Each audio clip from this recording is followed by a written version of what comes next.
All right, we're recording. So if you want to say your name and the date. My name is Gilbert Mesa, and the date is September 16th, 2020. Awesome. And so we're here to talk about your life, your family, and Los Gatos. And I just wanted to start with asking, where were you born and what year? I was born in San Jose County Hospital, the only hospital around at the time, in 1941. Okay. Where was that located? That's basically Valley Med now, Okay. on Bascom Avenue. There was just a couple hospitals in the valley. There was O'Connor's in San Jose and the county. Okay. Who were your parents? My parents were Mary and Rudy Mesa. Okay. They lived here in Los Gatos. How long had they lived in Los Gatos before you were born? They came here in 1938 during the Depression, as the Depression was ending. Okay. Where did they come from? They both came from Arizona. My dad was from Winkenberg, and my mother was from Morenza Mines. Okay. Okay. Do you know why they decided Los Gatos? I think my mother followed the farming community as far as in labor camps, and she was going with her father and her brothers from labor camp to labor camp up the San Joaquin Valley. And my mother really liked the Santa Clara Valley, and that's where she decided to stay here in Los Gatos because they were working on the ranches here.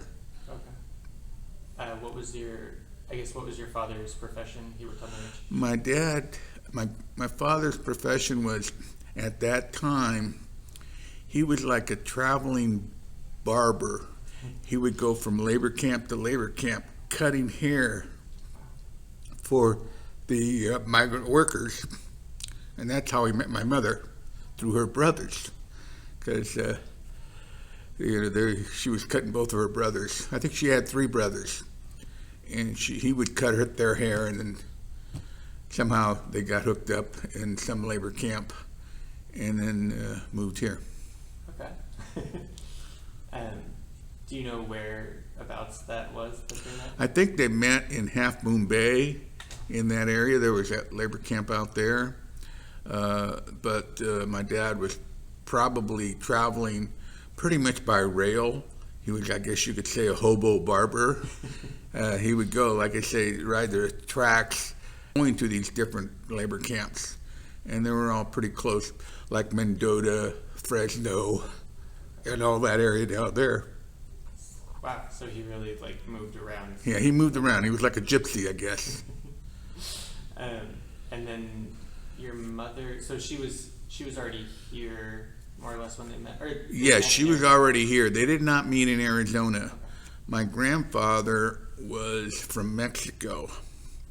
I kind of hate to say this, but he was in the Mexican army, and he didn't like the way they were treating the recruits, so I guess he was a deserter as far as I got, and he went to the United States to Arizona, which was a small town called Morenza Mines. Okay. I never knew my grandmother, but they had like 6 kids. Wow. In Morenza Mines. My mother was probably the second oldest. She had an older sister and then my mother, and then she had a lot of younger brothers. Okay. Did anyone else move out here with her? Or? Yes. She had... Most of her family moved over here in the San Joaquin Valley or the Santa Clara Valley. My dad, half of them stayed, his family, half of them stayed in Arizona, and he had 3 brothers that all came with, after he got here. He told them about Santa Clara Valley, how there was a lot of work here and stuff like that. So his 3 younger brothers, before the war, came here. And they were all also in Arizona? Yes, one was living in, actually, they all lived in Los Gatos at one time, but the war broke out, and 2 of them got drafted. My godfather and my other uncle And after the war, one moved to Santa Clara and the other one moved to East San Jose. Okay. Where in Los Gatos were they living?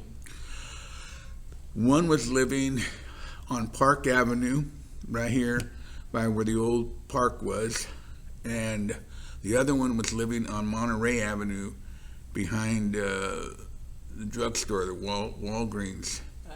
And then he moved over to Austin Corners, which is where the brick road is, up where I live now.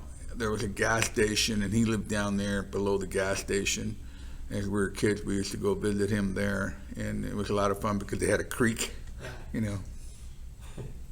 I guess, so do you have any brothers and sisters? Yes, I have one brother, which is still alive. He lives in Patterson, California here. He's now moving in the transition now to move to Banning. And then I have a sister that moved back to Arizona. She used to live in Washington. They both left the valley, well, probably about 35, 40 years ago. They went on their ways. I never left Los Gatos. I just couldn't part.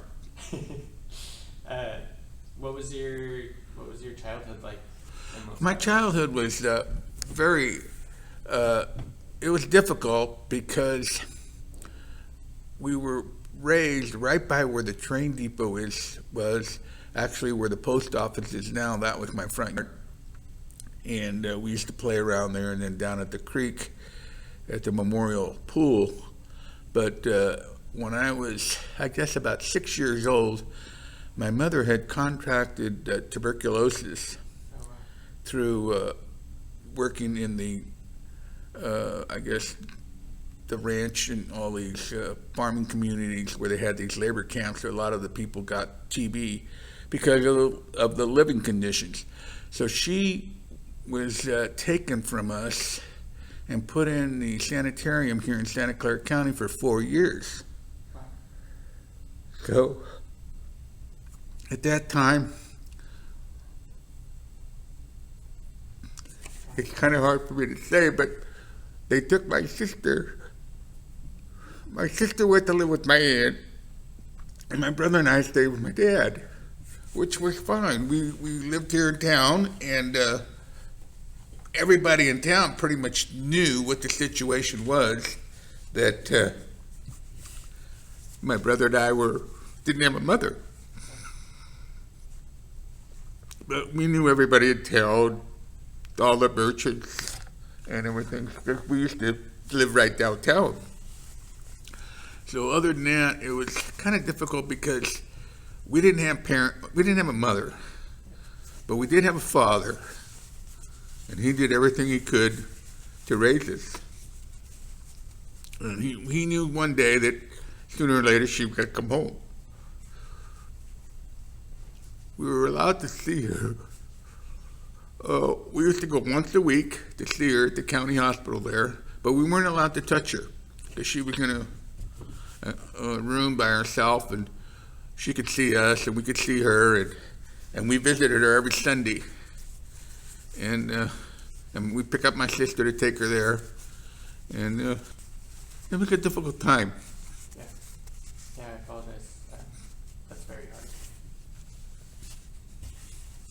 But we survived. The community really helped a lot because we knew, like my brother and I, we used to run down the streets and we knew all the merchants. So when we got birthdays, they would give us gifts. They would give us Christmas gifts. They would, help us out. Yeah. And I think when I was about 9, 10 years old, my mother was going to come home. Well, the county came out and said, well, the house that you're living in now is not really up to standards, their standards. I guess it was great for us. We loved it. It was right downtown, and so my dad quickly had to buy a new house so my mother could come and live with us, and my sister too. So he found a house in Campbell, which we lived for a few years, and he quickly bought that house, and my sister came, and it was kind of strange because all of a sudden I had a mother, I had a new sister, which I wasn't used to. I wasn't the baby of the family anymore. I was the middle child. So I kind of leaned on my brother up for a lot of things in school. He was my leader. He was like, nobody really messed with us because we were kind of different. We were, different color. We were Mexicans. There weren't too many Mexicans around. So people would look at us strangely sometimes, but we were able to defend ourselves and get along with pretty much all the kids in school. And they all respected us and never felt that I was any different until I got to high school. Yeah. Do you remember, like, in your childhood, did you speak Spanish at home at all? Yes, when we were taught basically Spanish when we were younger. And I remember the lady at the Los Gatos market, her name was Leva, she would tell my mother, you should teach your kids English because when they go to kindergarten or first grade, they got to know English. But my mother refused, so we went to school not knowing any English, but we survived, and they didn't have bilingual teachers then, and that was unheard of. Funny thing now, my daughter's a bilingual teacher. Oh, wow. So anyway, we survived. We both flunked first grade because of that, because we didn't understand the language. Recess was not a problem. We played really well with all the other kids. But it was difficult once we commanded the language, by the time I was in second grade, I pretty much, knew what was going on as far as the English language. What was your father doing when you were living? My dad, when he first got here, he went to work for a gentleman named King. Mr. King had a ranch. That's where we first lived. Or I didn't live there, my brother did. It was over on Nashville Avenue, and it's where all those streets are called King Row, King Street, and all. They're off of Kirtner there. And he lived there, and he used to work on his ranch, pruning his trees and taking care of the ranch. And there is a shopping center named after that man. It was called King's Court. It's right on Blossom Hill Road and Los Gatos Boulevard. So when the war broke out, we were living in Los Gatos at that time over by the post office. My dad went to work for, he met a gentleman at old, I want to say, drinking hole there in Los Gatos that said he could get a job working at the Permanetti and he could give him a job there. So my dad went to work for Permanetti, and then he got both his brothers in it, but then they got drafted, and then my grandfather worked there, and my dad worked there for like all through the war, and he was in charge of distributing cement to the different contractors, and they were on a ration, so they could only get so much. And there was this one contractor that really took a liking to my dad, and he said, listen, after the war, I'd really like for you to work for me. I want you to help me lay some bricks and stuff. So that's what happened. After the war, this gentleman, his name was Arnold Holmes, he hired my dad, and he went to work for him. And he became a hot carrier and then a brick mason. Wow. Okay. And so you said as you went to high school, you had a harder time around the other kids? Yeah, I had to. There was difficulty. I didn't notice it. I think about it now. There was a lot of prejudice. Some of the coaches were prejudiced of me because I had certain talents that I didn't really have to work at, but I had natural speed. I was quite quick. I was probably the fastest guy in the school, and yet the smallest guy. So I did have, like when I went out to the track team, we had a relay team, and the track coach says, listen, he says, I know you want to be on the relay, and you're pretty quick, but in order to be on the relay, you got to beat all of these guys. You're just not one, because there was 4 guys in the relay, and I figured, well, if I just beat one, I'll make it. Right. But no, I had to beat all 4 of them, and I did. And that kind of rubbed me the wrong way because even my friends said that wasn't right. And there was another time, I think, when I was about a junior in high school, I had was asked by this girl to go to this certain dance, and it was called the Foothill Formals, and I'll never forget this. And it was held by, I want to say, the high echelon of Los Gatos, I guess you would call it. And I told my dad, hey, I'm going to the Foothill Formals. I'll have to get a suit and whatever. But my cousin Johnny, which he was a couple years behind me, he was a freshman, he said, Gil, you're not going. He said, they're not going to let you go, you know. And he was right. Because it wasn't but a few days later, the girl that asked me come up to me, and she kind of looked at me kind of sad, and I said, what's wrong? And she says, I'm going to have to ask you, you can't go. And I said, oh, okay, I understood. So I didn't go. But the thing of it is when I was about 10 years old or 11 years old, I used to work at the Rinconada Country Club, and I was like a caddy, where, you know, carrying golf clubs for all these guys that were members there, and they were pretty nice guys, and they'd give me a tip, you know, for shagging their balls and stuff like that. But I got a job there when I was about 13. I was washing dishes and waiter, bar back, bartender, did all kinds of things. I worked there for 11 years, from 13 to about 20, 23, 24 years old. So the funny thing about it is they were going to hold the Foothill Formals at the Rinconada. So I asked my boss, hey, can I work that night? He said, of course, Gil, you can work. You just kind of supervise, make sure nobody gets in behind the bar and don't do, you know, get any mischief. I was just kind of like a little security guard, right? I had a blast. I danced with all the girls, and, you know, I felt like, you know, they were there. I was comfortable, but yet some of the parents that were there were kind of looking at me kind of funny, but I didn't care, you know, they were just, that's the way it was, you know. Yeah. But there was a couple times that I did feel prejudiced here in Los Gatos, but on the whole, it was a nice place to live, you know. I wouldn't change it for anything.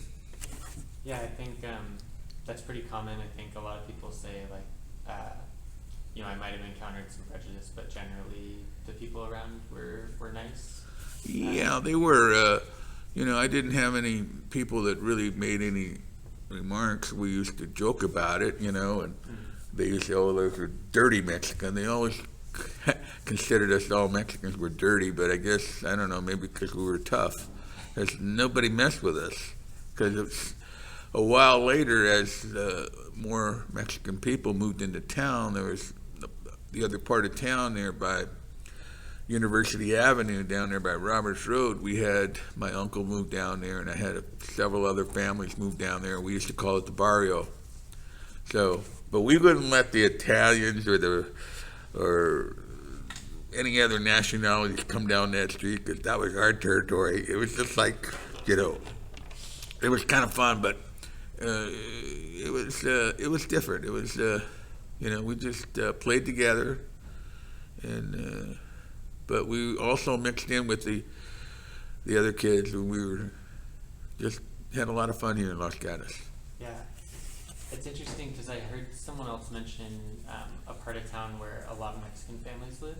Yes. So what was that area you say, like Roberts Road? From Roberts Road down on University Avenue. At the end of University Avenue with the dog pound and the dump. Okay. I got to tell you a cute story about the dog pound.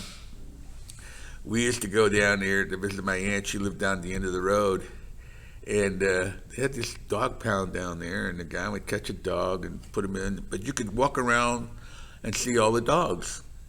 Well, one time my brother and I were down there watching the dog, and the dog catcher showed up, and he backed up his car by the back door, and we're kind of watching what he was doing, and he kept his car running, and he came out and got one of the dogs and put him in this box. And we realized that he was gassing the dog. You know, I guess the dog Wow.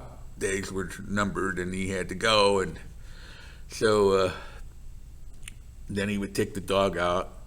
And I don't know whether he did with the dog, but my brother and I were just kind of, wow.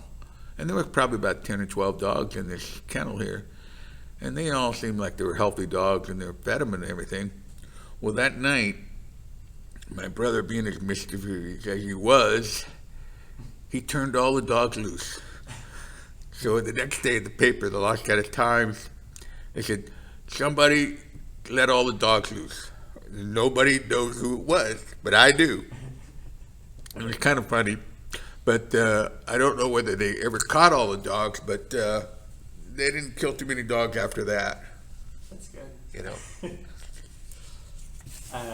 That's interesting. About how many families do you think lived over in that area? Well, there was the Montaños, the Arenas, the Archibecks, and the Mesas. Okay. There was 4 families there. And out of those 4 families, there was quite a few kids. You know, the Montaños, I think, had 5 kids. The Arenas had 5 or 6. The Archibecks had maybe the same amount. And my aunt, which was like my second mom, because I used to walk from the post office all the way down to there when I was a little kid just to go see my aunt and stay there for the day while my dad was at work during, you know, when school was out. But that's about as many people that I can remember. And then when in high school, more were showed up. But this was during grade school that we had our own little community down there. Do you know why they chose that part of town, or was it the only Well, place? one of the reasons why is I recall Little Village right there where Double D's is now, and that little road there behind Double D's. Mm-hmm. They used to have these little quonset houses there for the cannery that was right there where Shades Bank is. There was a cannery there. So the cannery workers would live in these little homes. Well, after the war, they were going to move all those homes, and for some reasonable price, I guess they moved them down University Avenue down to the end where nobody else wanted to live. Right? It was kind of like the end of the road down there by the dump, by the dog pound, by where the undesirable area of Los Gatos, which is not that way now, but. So they would move these homes, and I think the Arenas and Montaños and the Archibecks, they all bought these houses for, I don't know how much money, but they had them moved there. Okay. These empty lots down there. Interesting. That's how it started. Yeah. Do you know if a lot of the workers at the cannery were Mexican, or? That I don't know. I know my mom didn't work there, and my dad didn't. There were probably some people that did, you know. They probably came in because we used to pick all the prunes and the apricots, and there was the ranch. One big rancher was named Mr. Nino. Us kids, he would, you know, come down to the barrio there in a flatbed truck, and he'd say, "I need some prune pickers," and we'd all jump in the back of the flatbed truck, and he'd take us to his orchard, and we'd pick prunes, you know.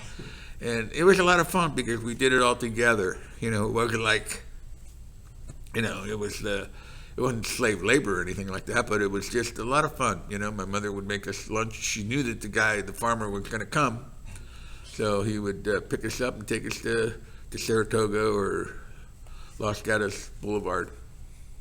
They had ranch out there. Where was that?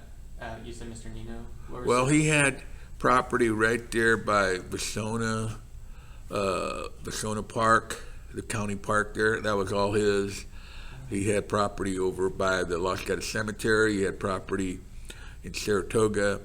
He pretty much had property all over, and then we worked for different ranchers too in Saratoga also. Okay. Was that through high school or before? That was way before high school. Okay. That was like when we were like 9 or 10 years old. Okay.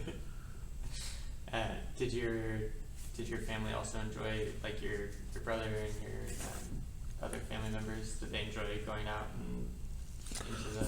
Yeah, my dad didn't do much working on the fields. What he would do when they were picking prunes, he would go early in the morning and shake the trees. And now they have these automatic shakers, but he had this hook and a pole, and he would come and shake all our trees for us. And then my mother, when she got out of the hospital, then we would go and in the morning, and we would pick the prunes that the trees that my dad had shook. So. Wow.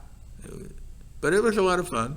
We didn't think it was work. It was just like going out on a picnic because Mom always had good food to eat at lunchtime, or we would have prune fights, or we'd have our little fights. But it was we had a goal. My mom would say, once you pick so many boxes, we can go home. So we worked really fast so we can go home and play with our other friends. Who else did you hang out with around that time? I hung out with one guy named Walt Lochner and Bob Moore. They were my friends. Eddie DeFerrari, which is deceased. He died very young. He died like 21 years old. It was very tragic. But I had a lot of friends in high school, and girlfriends too. So, it was just a lot of fun. Los Gatos High School was a lot of fun. I hated to leave when I graduated as a senior. I said, what am I going to do? What's next? And I decided to get into the apprentice program. For what type of apprentice program? I got into the floor covering. Okay. And went to San Jose City College. Basically, I went down there to try to get into a plumbing. I wanted to be a plumber, but at that time they said, nah, if you're not related to a plumber or anything like that, it's hard to get into. Electrician, same thing. Wow. He said, but they have openings in the floor covering. I said, well, I'll try that. And I took the test, and then they enrolled me in the school, and they said, now you got to find a job. So I found a job with this one gentleman called Tony Pacelli. He had Anthony Interiors in San Jose. And I worked for him for a while, and then I went to work for another company called Stewart Floors in Redwood City. But there was a lot of work around at that time. This was like the early 60s. Yeah. I mean, this whole valley was booming.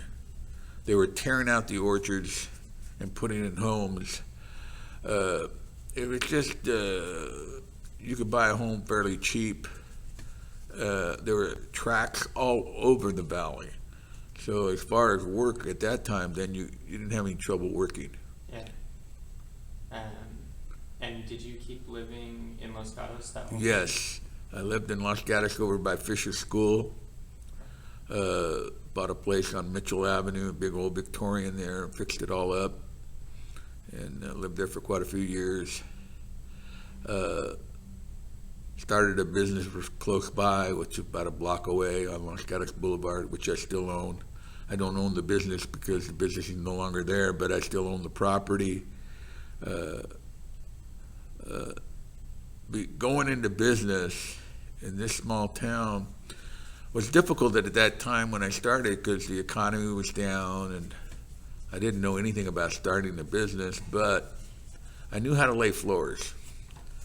And I knew a lot of people in town. I knew a lot of realtors. I knew a lot of people. So I opened the store there, the old Adobe barbershop, which is now the barbershop. That was where I started, and not knowing that, it was going to be difficult. And I couldn't find a bank that would lend me any money. I needed a few $1,000s to buy a forklift or whatever I needed. But I couldn't get anybody to lend me money because they were saying, hey, you're new, you don't know anything about it, blah, blah, blah. So I didn't get a loan, which I really didn't need it because my business did quite well. Yeah. I was in there for 40 years. Wow.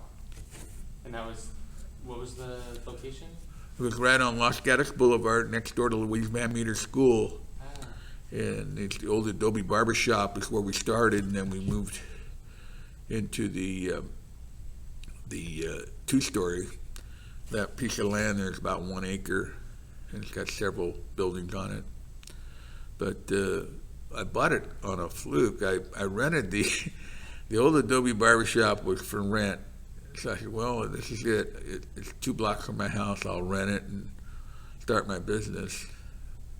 Well, after signing the lease and then working for about a month trying to set up a business, the owner of the property told me that I couldn't have a little forklift there, and I told him, well, I need it to unload carpet when the carpet comes, but it wouldn't be there overnight. I'd just put it away. I only have it there when I knew carpet was coming. So we got in a big argument, and he said, well, you think you own this place, why don't you just buy it? And I asked him how much he wanted, and he told me, and I said, well, okay, I'll buy it for that price, which was probably overinflated, but I said, I'll buy it. And I did, and I talked to my cousin, which was in real estate at the time, and he said, well, you paid a little bit too much. You paid about $10,000 too much for it, but, it'll work out. And it did. We finally got a loan on it and bought the property, and from there it just went up. From there, it just about the first 5 years, I worked every day for 5 years. If it wasn't on the business, it was on the property.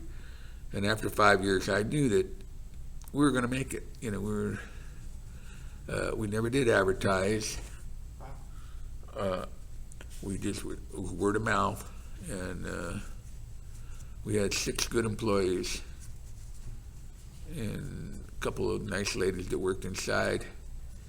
So it was a good time. Yeah. Who were some of the people that you worked with? One of the first gentleman I hired was an Italian boy called Don Benedetti. And then Ralph Herrera. And then Juan Armenta. And Gary Robillard. And my son Gilbert Mesa. And there were a few other people. But the office was Sharon. She was like my second wife, Yeah. Because she knew everything about me and who I wanted to talk to and who I. But anyway, she was with us for over 35 years. Wow. That's a long time. That's a very long time. But those guys really did a good job. Yeah. They all called. Customer would call. I want you to do the job, but I want you to send Ralph. They knew my customer, my mechanics by name. Or they say, send Don. I said, okay, I'll send Don. So it was always, we always got jobs from that job. We tell somebody. And I used to tell my guys, you do the job right, they may tell 2 people. You do it bad, they're going to tell 10. Okay? So you got to do it right. And they did. Wow. That's amazing that you were able to spread your business just through word of mouth. Yeah, word of mouth. We never advertised a penny. We did advertise on our vans. I bought vans and we painted them all up, and everybody said, yeah, I saw your van. You must have 10 or 20. We only had 3, but they were always running around town, so they figured I had a whole lot of them, but I didn't. They just saw them around town driving around. Where were most of the jobs that you were doing? 90% of our work was in Los Gatos. Okay. Campbell was long distance. We did a few commercial jobs. We did some Santa Cruz Mountains. We did do some jobs, for people that in Los Gatos that own other, like cabins, or, they wanted us to do their house in Tahoe, or they wanted us to do their house in wherever, and we would do it. But I would say 90% of our jobs were right here in town. Wow. It wasn't with the consumer, it was with the merchants. They needed floor covering. Because when I started, there were 7 of us in this town selling floors. Whoa. 10 years later, there was only 1. That was me. Because I used to tell, they say, how you making it? And I said, well, I don't have a landlord. When you open a business, you're working for the landlord. And they all said, you're right. They had payments to make, and I didn't, so. That was great that you were able to get that building. Yes, I was very fortunate, but I stuck my neck out. It wasn't given to me. Right. Do you know, like, off the top of your head, of any of the older buildings downtown that you might have done? Oh well, I did all the dealerships, car dealerships. At that time, the McHugh, Countryman, the Honda. I did all those. I did some work at for Farwell. They were a family that's been well known here in town. They've been here forever, maybe 4 generations. I did work for them in their older buildings. And then after the earthquake in '88, I did a lot of work for a lot of buildings that were, in dire need of flooring or whatever. And it was very difficult at that time because, it was just like the fires now that, it was a big earthquake and the whole town of Los Gatos suffered a lot. Yeah. Yeah. How was your business after the earthquake?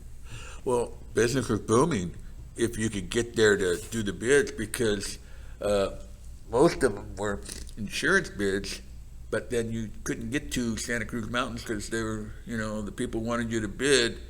They give them an insurance bid, but yet you couldn't get to the property. It was like, the fire, well, you can't do it. But once everything got squared away, business was booming, during that time. What was that experience in town after that? Because I know a lot of the roads were kind of bricked up. Well, a lot of people, some people didn't go back into business. Yeah. They couldn't afford it or they didn't have the proper insurance. But most of them were homes.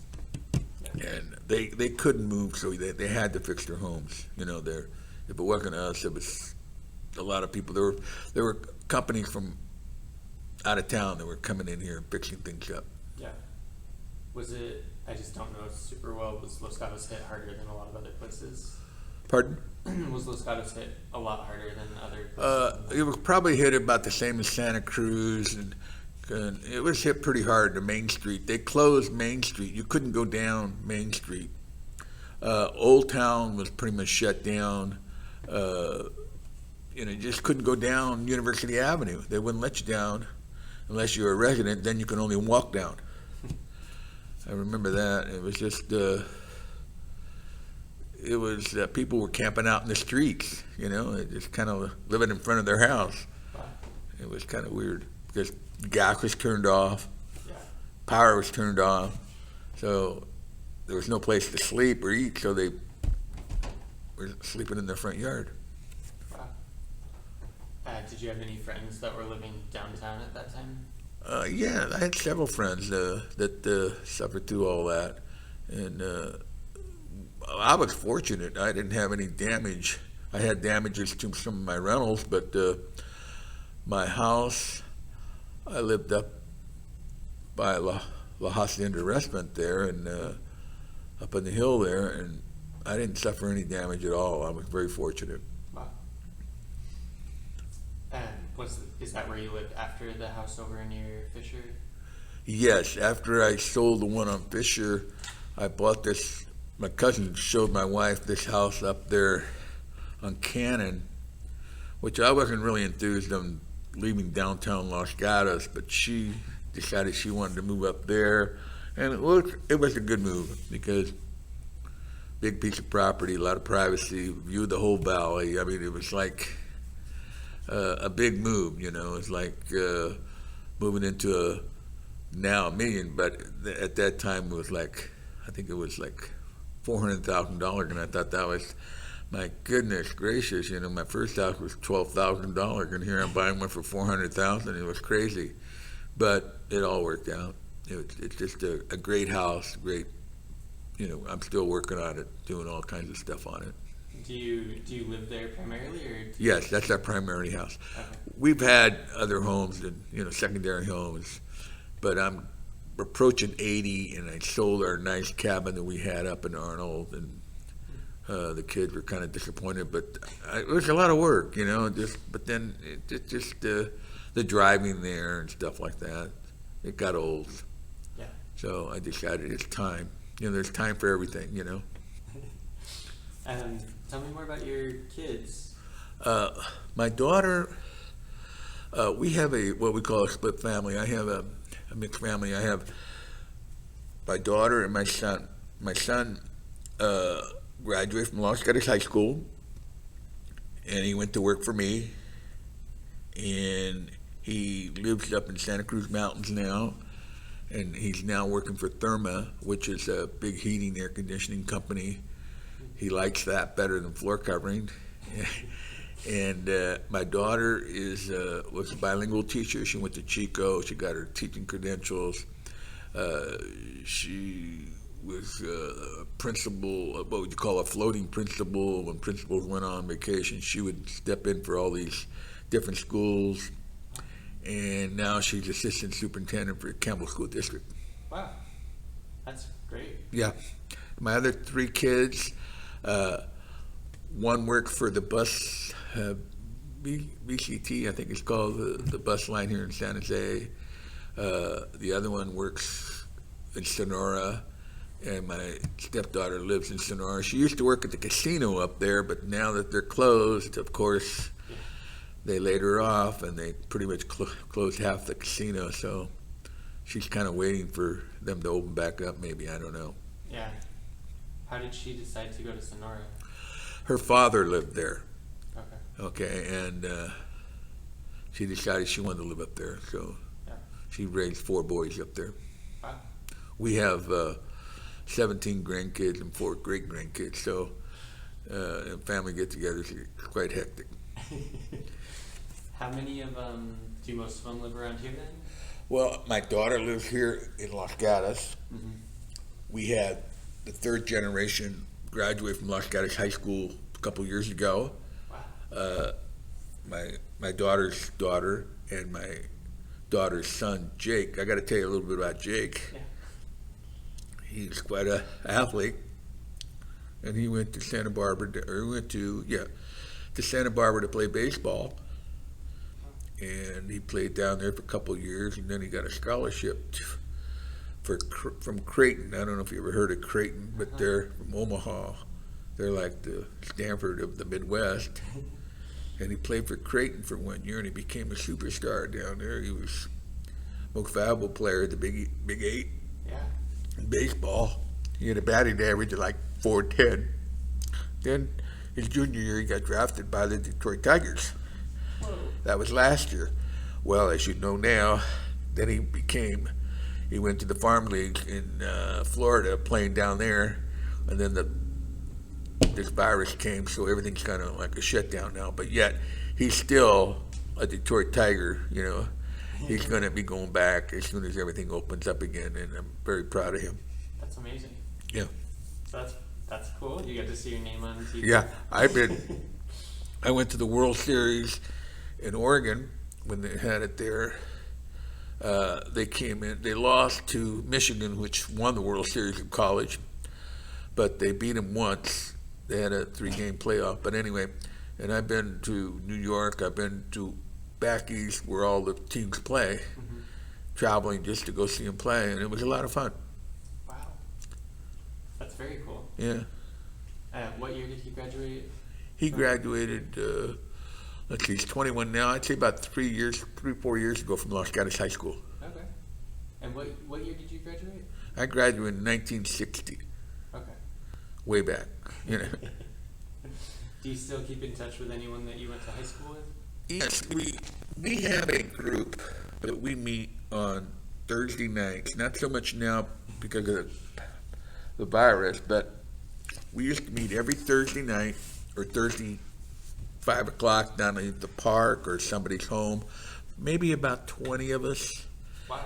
And I would say 80% of us are Los Gatos alumni. And there was probably about 3 or 4 of them that I went to kindergarten with. Whoa. So we do keep in touch.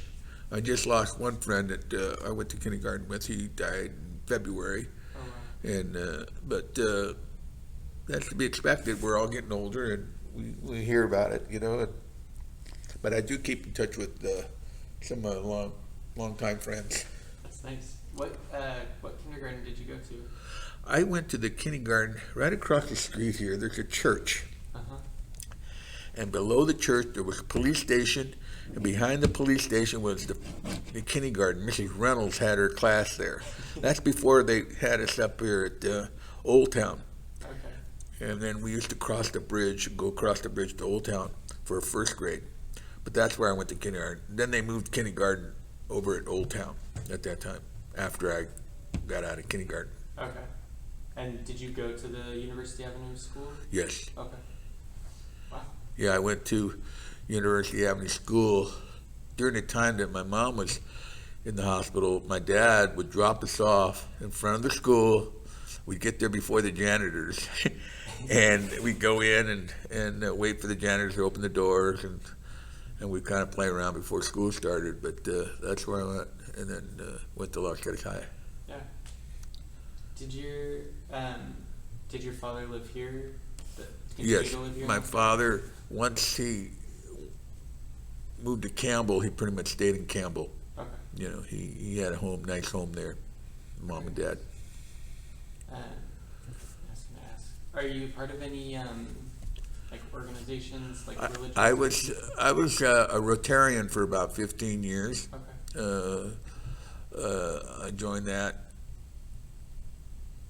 I didn't really want to join when I had a business because, I don't know, it just seemed like I had a whole lot to do just running a business. But once things kind of got settled down, I did join the Rotary.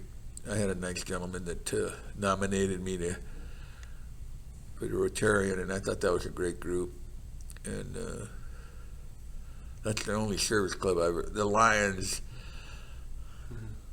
really wanted me to join, but I decided not to. And it was just what the timing wasn't right for me. Yeah. It's hard owning a business and running Yeah. it. Yeah, it is. And are there any other just like social groups or anything that you've been a part of? Well, the only thing I'm a part of is golfing. I joined the Mexican American Golf League, which was a lot of fun because I've met a lot of people that knew my cousins or knew somebody I knew in San Jose. I had cousins in San Jose. Well, you must be related to so and so. Yeah.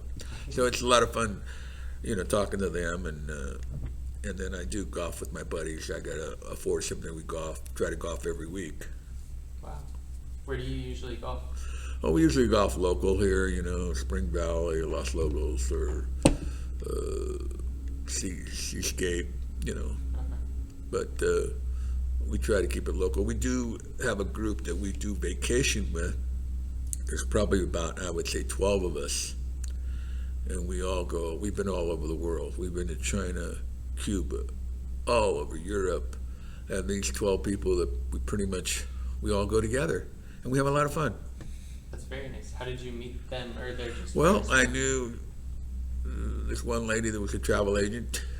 My dad used to work for her dad, and I've known her for over 70 years. So we just kind of get together, and her name is Sally, and her sister, and other friends of ours, and good friends of ours. We'd all, let's go here, let's go there, and we all decide to go. So once our kids are, all married and out of the house, that's what to do. You vacation. Yeah. It's nice. Yeah, it is. How did you get involved with the Mexican American Golf League? Well, I read about it in the paper. I was reading it. Gee, I'd really like to join that. My wife, why don't you? And I said, fine, because I lost the ability to speak Spanish fluently by not keeping it up, not having anybody to talk to. Mm-hmm. So I've always wanted to improve my language, but I still haven't improved it. But yet, I wanted to know more about my heritage. And there was a couple things. I don't know if you ever heard of this guy named Luis Valdez. Potentially, yeah. You have? I think so. He produced movies, Dude Shooter. He was a movie producer, and he came to San Jose to receive some reward. And I read about it in the paper, and I said, I told him, I'm going to go. Do you want to go? She said, no, why don't you just go? So I go downtown San Jose to see this guy, Luis Valdez. As I'm getting into the theater, I noticed this lady that was in front of me. I was going to get some popcorn and a Coke, and she was getting the same thing. So I followed her, and she sat in the front row, and I sat one chair between us in the front row. And the place was starting to get pretty full, and pretty soon they introduced Luis Valdez, and they showed all these clippings of all these different films. He explained that both his kids were really well educated. One went to Berkeley, the other went to Stanford. They're all into movies and blah, blah, blah. And he was really, and then the mayor came out and gave him an award. Well, after the thing, he comes down off the stage, and he comes down and sits right next to me. I didn't know that this lady was his wife, okay? And he sits right between us, and I introduced myself, and he said, "Oh, Mesa," and he wants me to hold his trophy, so I'm holding this trophy, and he's talking to his wife, right? So then he says, "We're having a cocktail party dinner. We'd like for you to come with us." And I said, "Oh, okay. Where?" Well, it was downtown, this other Mexican restaurant. Well, I proceeded to go to this Mexican restaurant, and of course, I was sitting at the head table with Luis Valdez, and he's out socializing, and I'm sitting there not knowing too many people, and these two young ladies come up to me, and they ask me, "Well, how do you know Luis Valdez?" I said, "I don't. I just met him tonight." And we're talking, and she goes, "Oh, okay." And they go away, and then pretty soon Luis Valdez comes back, and he says, "I see you were talking to my niece." "Oh, is that was your niece?" "Yeah. She thought you were some movie producer. That's why she's talking to you." And I said, "Really? Well, I don't look like a movie." "Oh, yes, you do. You do. You look like a movie producer." So anyway, it was a very interesting evening I had there with Luis Valdez. Wow, that's very cool. And I had to tell you something else. We went to Las Vegas one time to celebrate my wife's birthday. And my wife's birthday is 2 days apart from my sister's birthday. So I called my sister, "Hey, why don't you meet us in Vegas, and we're going to go have a good time." We did. She lived in Arizona. They flew down, and we flew up, and whatever. And we meet. And we had a pretty good time. We went to go see Cher. That was okay. The next day, my wife says, "Man, we're going to go see Donnie Marie Osmond." I said, "I don't want to go. I don't want to go." "Oh, yeah, we're going to go." So I decided, okay, I'm going to go. Well, I still had my sweats on, sweatshirt, and my sweatpants, so we decided to go. We're sitting there in the audience, and Marie comes out. And she starts singing, and she really looks gorgeous, right? And she's panning, and she stops singing, and she says, And they're panning the lights on everybody. And she says, "I like to talk to people." And she put the light right on they put the light right on me, and I'm kind of looking like, and she says, "Don't look away, sir. I'm talking to you." And, "Oh, me?" "Yeah." So we started talking. So I told her that we were there for my wife's birthday and my sister's birthday. "Oh, well, that's great." We talked a little bit. She said, "Well, let me go elsewhere." So she pans on somebody else and talks to him, and he didn't really carry on a really good conversation. So she, "I want to go back to this Gil guy." Goes back. And she says, "Gil?" "Yeah." Now we're talking, right? She says, "How about you come on stage with me?" And I said, "No, I'm not getting on stage." "Come on." Well, everybody in the audience now says, "You got to go." My brother-in-law, he's kicking me, "Get up there." I says, "Oh, okay." So I get up there, and I'm on stage with Marie Osmond, and the fan is blowing air because she's, they got this to stay cool. And she looks at me, she says, "My, you dressed up for this occasion." And I had sweatpants. "Yeah, I didn't really know I was coming here." So she says, "Well," she covered the mic. She says, "We're going to do a little dancing, and we're going to sing. First, we're going to start singing." I took the mic and I started singing "Happy Birthday" to my wife. She said, No. That's not going to work, Gil. You're not going to sing "Happy Birthday." You're going to sing what I sing. Just repeat what I say. But first, we're going to do a little dance. So she grabs me, and I'm dancing. She says, "My God, you're pretty good on your feet. You can dance pretty." I said, "Well, I've done my fair share of dancing." wow, that's pretty good. Now let's see how you sing. So I'm singing away, and I'm just sound terrible, right? And I'm on there, and I just, when am I going to get off this stage? So finally, she says, okay, Carl, I'm going to let you go now. So I get up, and everybody gives me a big applause, and I walk down, and everybody's shaking my hands and everything, and I get to my table. I says, oh, wow, I says, that's terrible. It's just really exciting, but she said, furthermore, Gil, I want you and your wife to come backstage after the program, and I want you to meet my family. I said, fine. Meanwhile, my wife said, oh, God. She leaves to go to the bathroom. Well, then her brother comes out. And he said, where's this Gil guy? And they put the light on me again. He says, oh, my God, Gil. He says, you still can't dance as good as I can. He started on, I can't sing. I know, I'm not a singer, I'm not a dancer. But anyway, he proceeds to jump off the stage, on these tables, and he's singing to my wife, but my wife's not there. He says, where's your wife? She went to the bathroom. Oh, okay.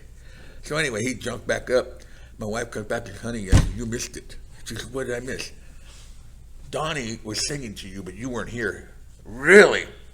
Well, anyway, after the program, security guy comes up. You guys got to come to the back. I said, can I take my sister? No, just two.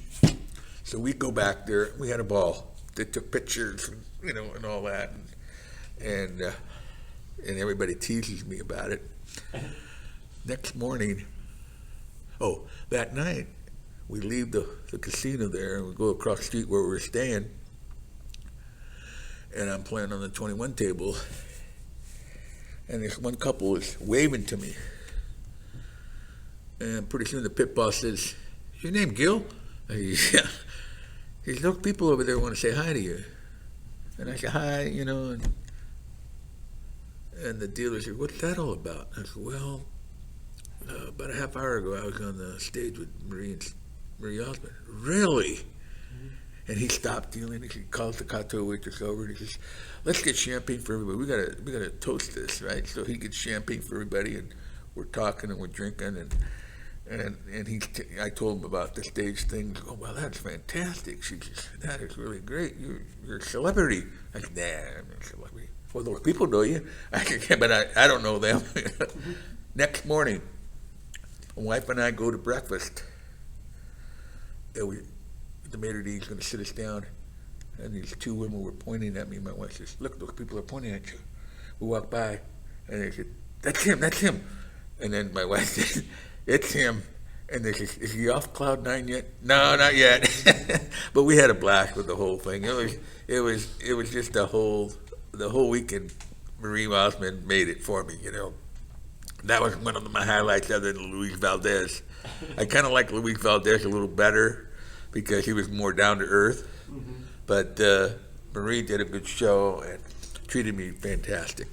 That's amazing. That's not something a lot of people can say. No, I have a picture of her in my office at the time. Marie and... Is that Marie? Yeah, that's me and her. We're buddies. So I see her on TV every once in a while. Hey, look, she's looking pretty good. She is a beautiful lady. You get up close, you can really see, Yeah, that's amazing. And how long have you and your wife been married? 46 years. Wow. What's her name? Barbara. Barbara. She was raised in San Francisco. Okay. Came to Los Gatos when she was about 8 years old. Wow. She's been here ever since. Wow. And where did her family live in Los Gatos? Pardon? Where did her family live in Los Gatos? Where? Yeah. My family? Hers. Barbara's. They lived in the manor. Okay. Over here right off Blossom Hill Road. Okay. Her mom. Her dad lived in Marin County. Gotcha. They were divorced. Wow. But her mom, from there she moved to Santa Cruz. Okay. Did you meet here in Los Gatos? Yes, she's also a graduate from Los Gatos High School. Okay. A couple years behind me. Lower classman. But no, we knew each other in high school. We knew of each other. Right. We weren't friends, but we didn't hook up until after. Wow. That's amazing. Yeah. And is there anything else you want to share about like your family, any family members, or anything about your life? I know we've gone an hour, so I know it starts to get tiring to talk. So, But yeah, it just I really, people. A lot of my friends have moved away here. Some moved to Sacramento, some moved out of state. And everybody says, how come you don't move, Gil? I said, because, I tell them, I've been all over the world, and there's nothing like coming back to this town. There's nothing like it. Maybe it's because, we have everything we want. We have no needs. We're okay financially. We're retired properly, and we like it here. And like I said, my brother, my sister left. I had cousins that left. I have friends that left, and it just there's a few friends that are still here, but we're not going anywhere. It's just this town. When I was high school or younger, I knew probably the merchants. That's the bad thing. I don't know too many merchants now. yeah. I could go through town, and I'll sit on a bench that I dedicated to my cousin, and I sit there across the street in the plaza, and I said, I'm going to sit here until I meet somebody that I know somebody. And I'll sit there for an hour, and people walk by, and I don't know anybody. And I go, wow. I had an interesting thing the other day. We were down at the farmer's market, and at that day they had the Black Lives Matter thing, and it was pretty loud. And I'm just kind of listening to this. Everything's going on, right? Channel 7 was there, and everybody was there, and there was a couple of rowdies from the other side of whatever, and they kind of caused a little problem, but it was calm. And I said to myself, gee, I've lived here quite a while. So I went up to this one couple. They were probably about 25, well-dressed black couple. And I said, I just introduced myself, and I said, I've been here 78 years, and I've never seen anything like this in Los Gatos. I said, when I was younger, in the 60s, I did march with Cesar Chavez for the grape boycott. But none of this happened. This rioting and stuff happened at that time. It was all controlled. It was, just a march, and that was it. Now it gets a little bit out of control. The lady's listening to me. She says, sir, the problem is your generation didn't do anything for us. Yeah, you're right. And your kids didn't do anything for us. We're hoping your grandkids will. By listening to this, by seeing what's going on, and by the computer and the iPhones and everything, they're going to see it. You didn't see it in the 60s. She was right. She's right. And I just went away thinking, that young lady's right. Town of Los Gatos doesn't have that issue. I mean, people were boarding up their places. It was kind of ridiculous. I mean, I didn't think there was going to be any riots, but then again, you don't know. And the merchants were plywooding their stuff up, and I just thought that was a little over the hill there. But anyway, maybe I probably would have done the same thing. I don't know. But it was kind of interesting to see their views, because there was probably 200 or 300 people there. They were all black or white, and they were younger. They weren't old people. They weren't like me. They were 30, 35, your age. And they were seeing what was going on. It was just kind of... And I said to myself, somewhat that happened to me, but it was nothing like this. Yeah. Nothing like this. I mean, I have been I'll tell you one thing that happened to me, and this is getting back. I'm going with a real good friend of ours that wanted to go see this town off of Milpitas, Alviso. There was a town that was by the railroad tracks that was submerged by the bay. And they showed it on TV, so we were going to go explore this town. So my wife and I, and this other gentleman and his wife, we went down there, but it said no trespassing, but we went anyway. And we visited the little town. It was kind of deserted, dilapidated, and it was kind of interesting just to see it. And it's probably still there. But as we were walking back, here's the sheriff department. I said, "Wow, we're on private property. It says no parking." And the guy said, "You know, you're not to be parking. You're not to be walking over there." I said, "Yeah, I know. We just want to go check it out." "Let me see your ID." And my friend, "Let me see your ID." And he goes like this, and he looks at my friend's ID. He gives my friend's ID back, and he looks at mine, and he goes to the police car, and he goes in and he punches my name and all this stuff. My wife got a little upset. "What are you doing? You're profiling my husband." My wife is not Mexican. She's an Irish girl. She said, "That's not right. Why didn't you profile him?"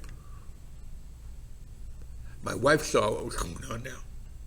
I said, "See what I have to deal with?" Yeah. He didn't care. "Oh, you're clean." I could have told you that. Yeah. But there have been other instances. I don't want to get involved in that, but of that. But that lady at that Black Lives kind of opened my eyes to telling my grandkids, listen to these people. Have you ever experienced anything like that in Los Gatos, or has it been mostly outside? Other than not being invited to that dance, a couple other things. Yeah. But I kind of let that was just one little thing. This is a big thing, and there was one time I was going to see my uncle in East San Jose.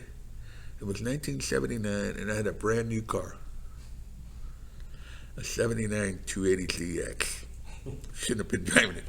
But I pulled out of my uncle's driveway and went down the road, and on King Road, which is East San Jose, I get pulled over. The guy says, at that time they had the registration on the papers, when new car. Well, it fallen off, and it was on the ground there. He was, "Registration, please." So I reached to go get the paper, and the guy almost came unglued. It's down there on the floor. He said, "Get out of the car." Got out of the car. And he says, "Where'd you get this car?" I said, "I bought it." His whole attitude changed when he saw I lived in Los Gatos. "Oh, Mr. Mesa, you live in Los Gatos." Because he didn't live there. He probably couldn't afford to live there, okay? Right. But his whole attitude changed towards me. Before that, I was a peon. And I told him, I said, "You know what? You shouldn't treat everybody like that. Yeah. Just because I live in Los Gatos means that maybe I could sue you." I told him that. He said, "I'm sorry, Mr. Mesa." Yeah, blah, blah, blah. He let me go. That was, in 79. Yeah, I mean, all these instances, and people say, "You've never been picked on," but I have. Yeah. But maybe I shouldn't even say it in here. But Welcome to. it's something that most people don't have to live with. Right. Right. I think, obviously it's not something I live with. I think it's become more obvious, especially with the internet and social media. The internet and the iPhone and everything just kind of blew everything out. It's like I was telling everybody, none of this would happen wasn't for the internet. Right. Because it was always pushed, nobody believed it. And so you haven't really seen any movements, at least like that, here in town until now? No, in Los Gatos, you feel like you're living in a bubble. Yeah. You really do. I just feel, hey, I'm lucky I'm living here. I have relatives that say, "Don't come visit me because you may not have your car." when you come in the house. They may not be there when you get to leave. I said, really? Yeah. These are relatives of mine. They're telling me, they're like, well, okay, I'm not going to your house. But, I'm just saying, that's kind of, here, sure, we're hearing more about burglaries and stuff like that because of the times, People are getting desperate, there are no jobs. It's tough. I think being retired is probably the best thing. Yeah. Being a business person now, no. I just feel for them. But retired, they can't hurt the retirees. What are you going to do? We're set. We're living our life. You can't take our job away. You can't take our house away. Because most people have to own their homes and, stuff like that. Because they can't do anything to the retired people. Yeah. And a lot of people here in Los Gatos are retired. Yeah. But like I said, I would never move. And I get calls all the time, hey, I got a buyer for your house. I know.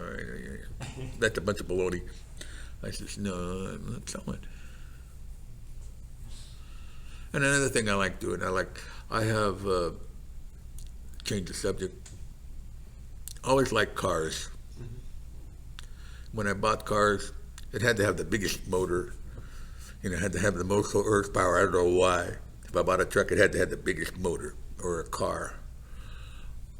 Well, when my son was born, it was 1967, I had a small little car, and this is my first wife. She said, well, we got to have a bigger car. So I go down to Courtesy Chevrolet down here in Los Gatos, and I see this 67 Chevelle Super Sport. Man, beautiful car. That's the one we want. Oh, well, that's a two-door. We can't, Well, walk out of there with a Chevelle wagon, okay? Which is not what I wanted, but it worked. Well, I've always wanted a Chevelle. About 25 years ago, I was telling my wife, my second wife, I said, I've always wanted that Chevelle. We found one. Same color. She says, it's in Pleasanton. Okay, let's go look at it. Looked at it and I fell in love with it. I bought it. I still have it. So that's the car I've always wanted, and I've done a lot to it, but it's, I love that car. It's just like people love to go hunting or go fishing, or, I like to play golf and I like to tool around with my car. And I told my son, I said, see, when you were born, I couldn't get this car, but now I got it. And he kind of laughed, But that was, and I've met people car people. Yeah. We go to car shows. In fact, I just went to one Saturday. A friend of mine's got Corvette collection, and he met me there, and it was kind of funny. We're talking, and they're all Corvettes, and I said, well, I got you guys all beat. He said, what do you got? Ferrari? And I said, no, I got a Chevelle. And they all laughed. And I said, yeah, I know, you guys laughing at my Chevelle, but I can buy a Corvette. You can't buy this thing. They're rare. And they said, you're right. I could buy that brand new Corvette, or I could buy a, 2011 Corvette or whatever. There's a lot of them. But there's not too many 67 Chevelle Super Sports. And they all agreed. Wow. So that's one of my hobbies, that I do, at home. I don't do a whole lot of work on it anymore because I have it done, but it's a lot of fun. That's great. I did want to ask, you mentioned you dedicated a bench downtown to your cousin. You don't have to talk about it if you want to mention that. Well, my cousin and I, we kind of grew up, we're like brothers. He was a real estate guy. He at one time had 5 bars here in town. He had Mesa Saloon. He had that one restaurant there in Old Town. I can't think of the name of it now, but he had a Mexican restaurant downstairs, and he had that one. And he had Magoo's Pizza Parlor, which is Double D's now. And he had Johnny's, which is now down there by old Philosophy's Bar. and he was always in the bar business and the real estate business. And we were very, very, very close. We were like brothers. And it was a few years back in, it's been now 14 years. And he started losing weight, and I said, John, what's the problem? Just losing a little weight.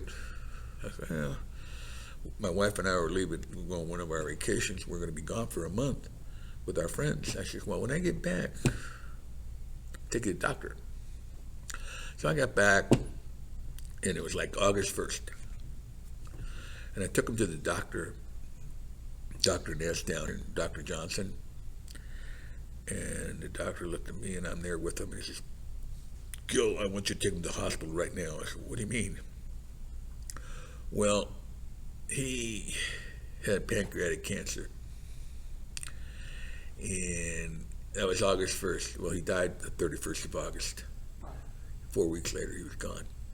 And I was with him pretty much every day. So I dedicated that bench to him. What's the location of that bench? If you go where the town plaza is, across the street, there's two benches. One next to the big bank, old Bank of America building. That's his. And I dedicated it to him. And he was quite an athlete, too, in high school. Very good athlete. What was his name? Johnny Mesa. Johnny Mesa. Yeah. He's well loaded out here. I've heard his name from people. Yeah? Yeah. Yeah. Likely because he owns so many businesses. I gotta tell you something funny. The mayor, one time we were at some bar, and Johnny's not moving to Santa Cruz. Gil, why don't you move with me and everything? And the mayor says, you guys can't move. And I said, why not? Because you guys are the pillars of the community. We started laughing, right? Pillars of the community. Oh yeah, Johnny and I. But we always knew everybody. We knew the right people. Yeah. Now, when we were younger, if I needed something, we knew who to go to. Now you can't. You can't do that. Yeah. It's different. It was run by the good old boys, the town. You need a permit, no problem. Now, it takes an act of God to get anything done, because it's not run that way anymore. Right. It's different rules. Yeah. Did you or Johnny ever have issues opening a business or purchasing property or anything like that? No, pretty much. He was pretty well noted for how to buy the property, who to go to get the money. He knew everybody. Yeah. I mean, everybody knew Johnny, all the realtors. Big real estate company says, hey, John, you're independent. We want you to come to work for us. And John says, yeah, I'll come to work for you. But I'm not going in that office. I'm staying here. You guys, and he worked for that big real estate company, but he was the only guy that was independent in his own office. Wow. But he was associated with them now. Okay. Because he didn't want to be in a big office with, 35 other people. He had his own little cubicle, his own office. He owned a lot of property in town. Yeah. So he wanted his own office. So he was kind of independent. Where was that office? Behind, where Johnny's used to be? It's called now, you pass Safeway, that bar, I can't think of that bar there. It's called,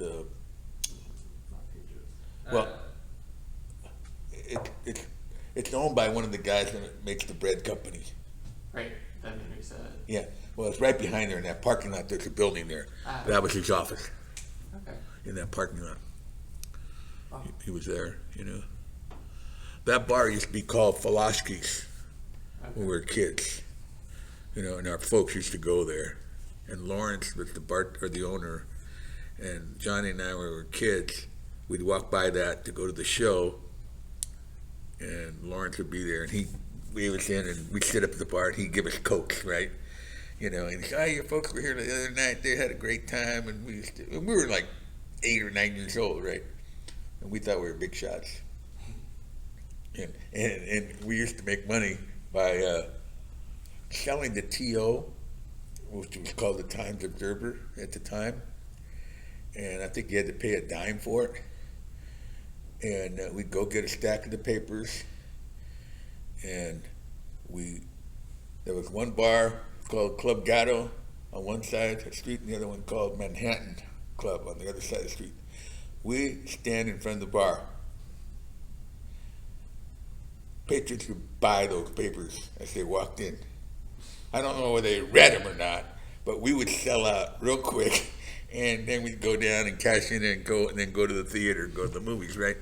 But we knew where to stand, and we wouldn't let anybody else stand there. Because the bartender would say, oh yeah, there's Rudy's kid, or here's a dime. And some of them didn't even take a paper, but it was kind of funny that we had it down to a racket. We knew where to go. Those times, the London Hotel, before they tore it down and burned down, that was like, I knew most of the porters there, the cooks and stuff, because it was right across the street where I lived. And we'd go in there, and they knew that our mother was in the hospital and stuff, and they would feed us pancakes, and they would tell us all kinds of stories what was going on at there. It was kind of a fun thing to go over to the London Hotel in the back. We knew all the scuttlebutt. Don't want to get involved in that, but it was fun. And the train would come in every day, 6 o'clock. Train come in, pick up the people to go to San Francisco. 6 o'clock, come back, drop the people off. And the parking lot was right next to our house where the people park, right? And we used to know all the people. And they would say, take care of my car now. And we were just there waiting. It was kind of funny. It was just, people knew us. And I can tell you a cute story. My dad, I come running into the house. I go, Dad. He said, what's wrong? Rudy's on the train, and it took off. Well, we used to go in, as the train come in, and the people go in, we'd jump on, and they used to have those cups that open like this, and you get the water. They had little water, and we'd drink water, right, and jump off. Well, Rudy didn't jump off. The train took off. And I told my dad, Rudy's on the train, and it left. And he said, you gotta be kidding. And he had his old car, and we jump in the car, and go down Los Gatos or North Santa Cruz Avenue. There wasn't this. The train would stop at Persona. Okay. They had a little station, a little lean-to there, Persona Junction. And my dad's driving this. We're gonna have to go all the way to San Jose to get your brother, And then we drive by Persona, and I said, there he is. when the train stopped, he jumped off, right? So my dad was so mad at him. He said, don't you stay on that train again. You're going to go to San Francisco if you he was my brother was kind of a little mischief, but he was my protector. He took care of me. Are there any other stories or things that you wanted to share about just growing up or living in Los Gatos?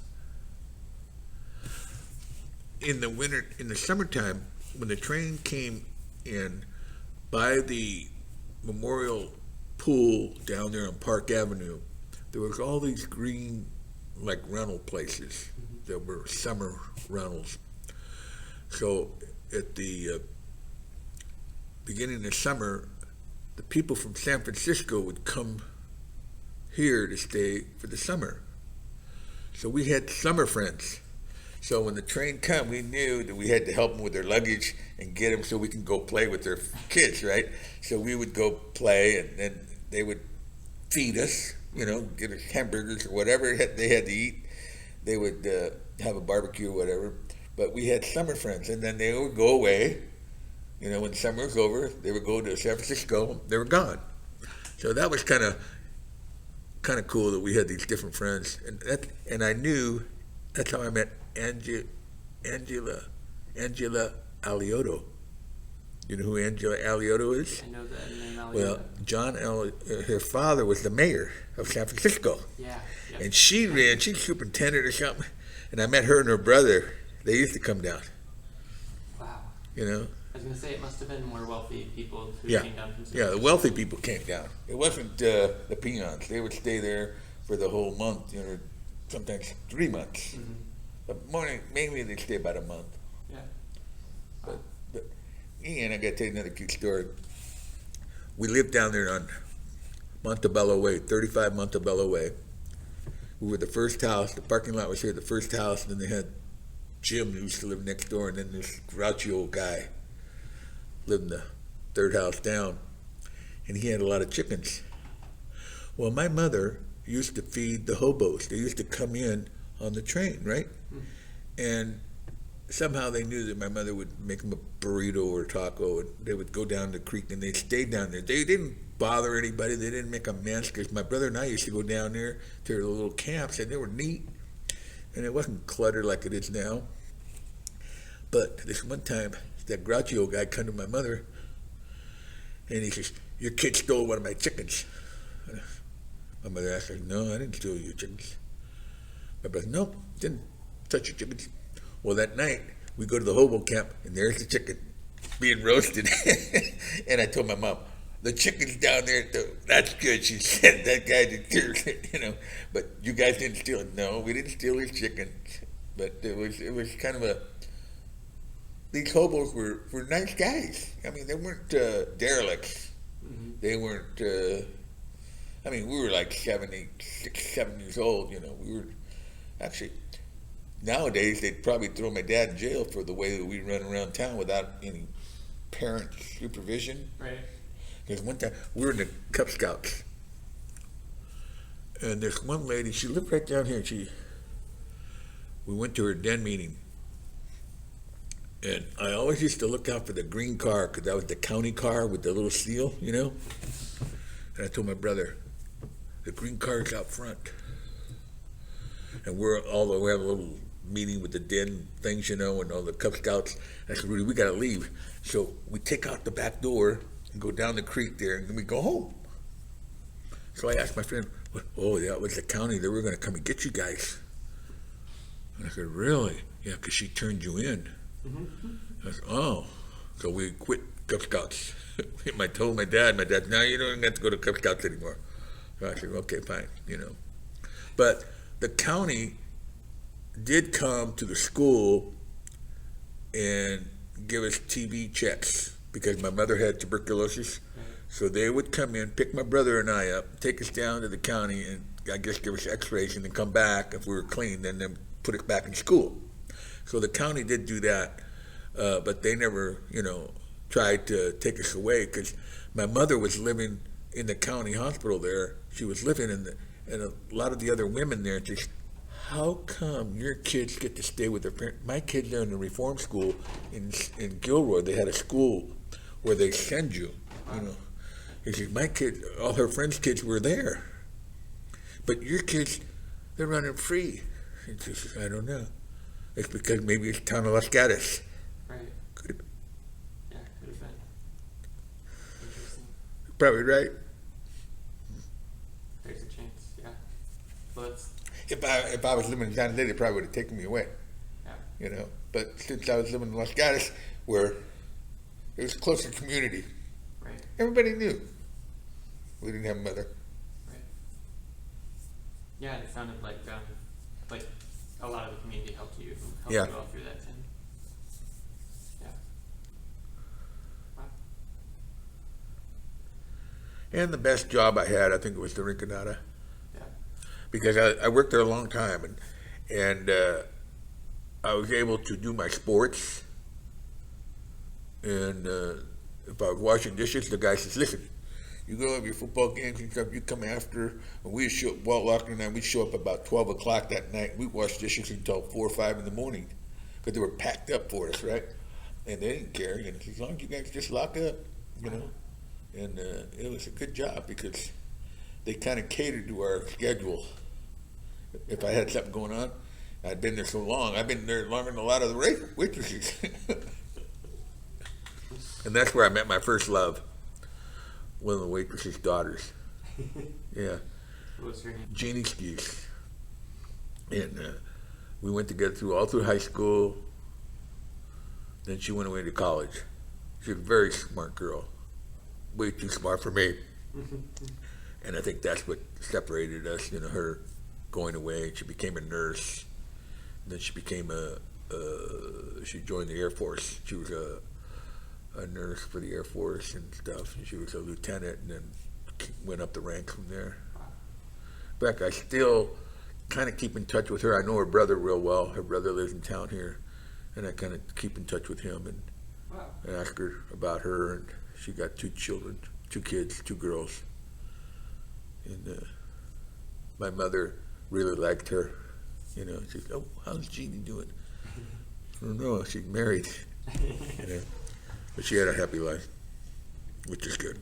Yeah, that's great. Yeah, it's nice to. I don't know what the year is, but it sounds like for a long time everyone in town kind of knew each other and supported each other. And Yeah, the 50s. Yeah. The 50s was a good. We knew. Believe it or not, there was like 11 gas stations in town here. In town. Now there's only 2. Right. They're up there. One across the street, one down there, one over by the coffee shop, one over by the Linden Plaza, one by the theater, one across the street from the theater. I knew where all of them were, right? But there's no gas stations here. Right. There was more gas stations than there were gas stations and bars. A lot of them. Now there's nail salons, hair salons, real estate office, and restaurants. Yeah. Yeah, that's changed a lot. Yeah. It also changes the type of work people are doing too. I mean, when I was in high school, a man could buy a suit here, buy shoes here. Did you have to go to San Jose? You had to go to Valley Fair, or, Women could buy stuff because they always cater to the women. Mm-hmm. But a man, nah. Florsheim had a shoe shop here in San Jose across the street from the gas station I worked at. And he went out. But, no. That was in the 70s and 80s. You couldn't find a place to buy a suit Wow. in town. Now you could go to, like, Valley Fair, go there and get it. So things changed, Yeah. But overall, you do still enjoy being here. Yeah, overall, I never lived anyplace else, so I guess anybody else would say that about their hometown, Yeah. if they live in Omaha. I've been to Omaha and I'm looking around there and there's no mountains, who want to live here, but they like it, that's their hometown. I can't say anything, Right. but they say, where you from? California? Oh, those people are crazy. All Californians are crazy. We may be,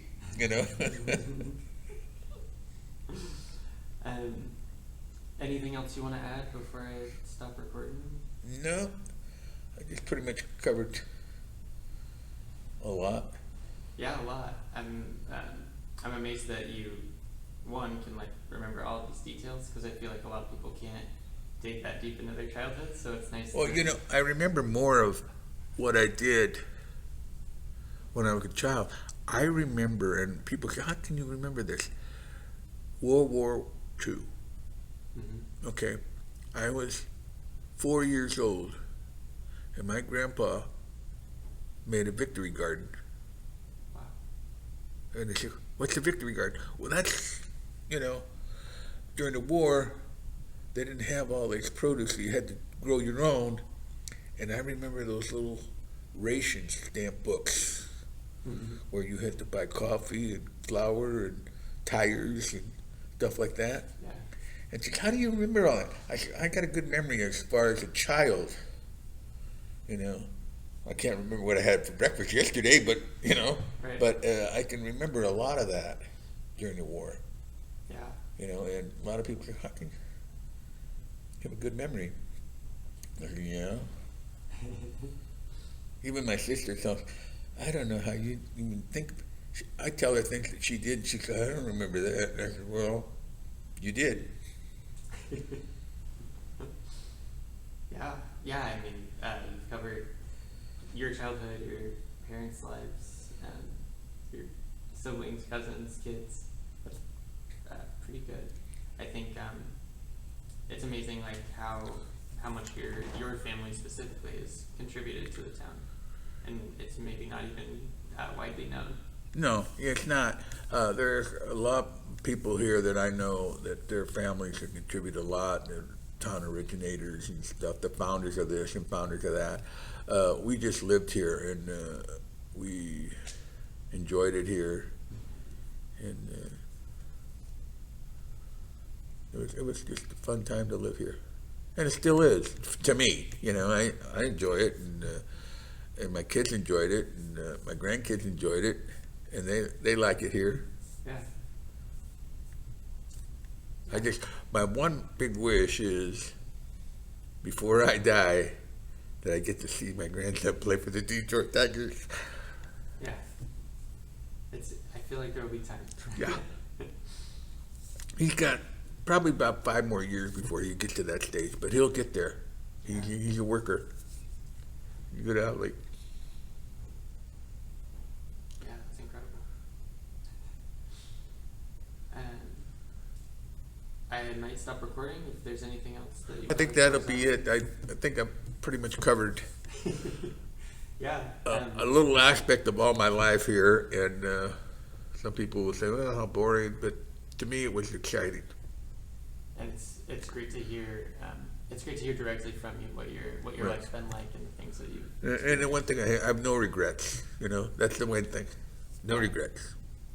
I did what I did. That's the way it goes. All right. Thank you so much. You're welcome.